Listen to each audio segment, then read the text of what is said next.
Hi friends, welcome to my channel diaries of Surya. இன்றைக்கி நம்ம எங்கே போக போகிறோம் அப்படின்னு பார்த்தீங்கன்னா, ஒரு பவர்ஃபுல்லான டெம்பிள் மேச்சேரி பத்ரகாளி அம்மன் டெம்பிளுக்கு தான் போக போகிறோம்.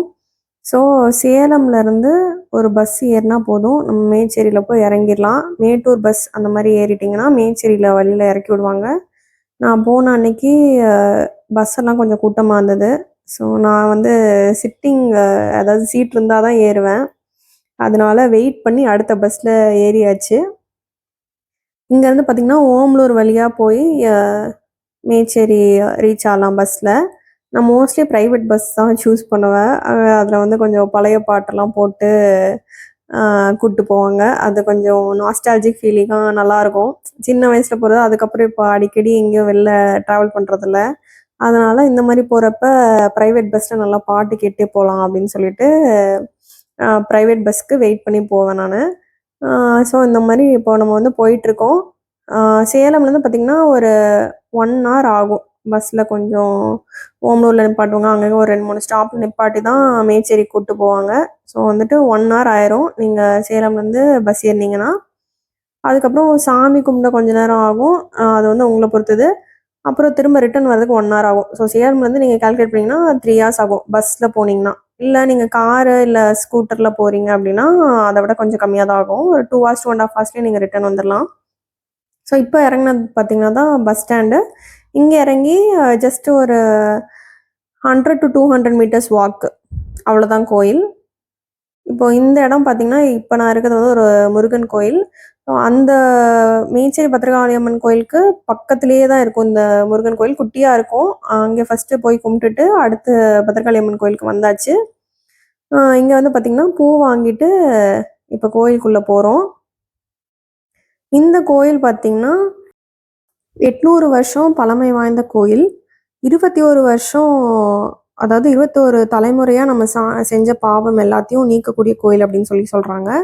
இதுக்கு வந்து வடக்கு நோக்கிய ராஜகோபுரம் இருக்குது. அதனாலேயே இது வந்து ஒரு ஸ்பெஷலான கோயில் அப்படின்னு சொல்கிறாங்க. இந்த கோயிலில் பார்த்திங்கன்னா அமாவாசை பௌர்ணமிக்கெலாம் வந்து பயங்கர க்ரௌடாக இருக்கும். நான் வந்து ஒரு சாட்டர்டே அன்னைக்கு போனதுனால கொஞ்சம் ஃப்ரீயாக இருந்தது, என்னால் வீடியோஸும் எடுக்க முடிஞ்சது. இதில் அம்மன் மட்டும் இல்லாமல் வீரபத்ரர், காலபைரவர், விநாயகர் அப்படின்னு சொல்லிட்டு எல்லாருமே இருக்காங்க. அது போக இந்த ஸ்தலம் வந்து ராகு கேது தோஷத்தையும் நீக்கக்கூடிய ஸ்தலம்னு சொல்கிறாங்க.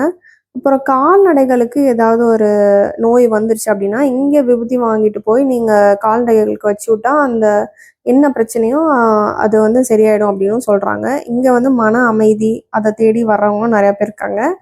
அப்புறம் பில்லி, சூனியம், ஏவல் அந்த மாதிரி பிரச்சனைகளுக்கும் இங்கே வந்து ஒரு எலுமிச்சம்பழம் மாலை வாங்கி போட்டால் உடனே சரியாயிடும் அப்படின்னு சொல்கிறாங்க. அப்புறம் இங்கே வந்து பார்த்திங்கன்னா ஒரு இடத்துல தேங்காய் உடைப்பாங்க. உள்ள நம்ம வந்து சாமியை பார்க்க போகிற இடத்துல தேங்காய் உடைப்பாங்க. அதுக்கும் நீங்கள் வந்து சீட்டு வாங்கிட்டு போயிடணும் வெளியிலேயே. அங்கே நீங்கள் தேங்காய் உடைக்கிற இடத்துல பார்த்தீங்கன்னா தீர்த்தம் வேணும் அப்படின்னு சொல்லி கேட்டிங்கன்னா அங்கே தருவாங்க. தீர்த்தம் வந்து ஒரு பேக்கெட்டில் போட்டு தருவாங்க. அதை நீங்கள் வீட்டில் வந்து தெளித்தா ஒரு பாசிட்டிவ் வைப்ஸ் கிடைக்கும் அப்படின்னு சொல்கிறாங்க.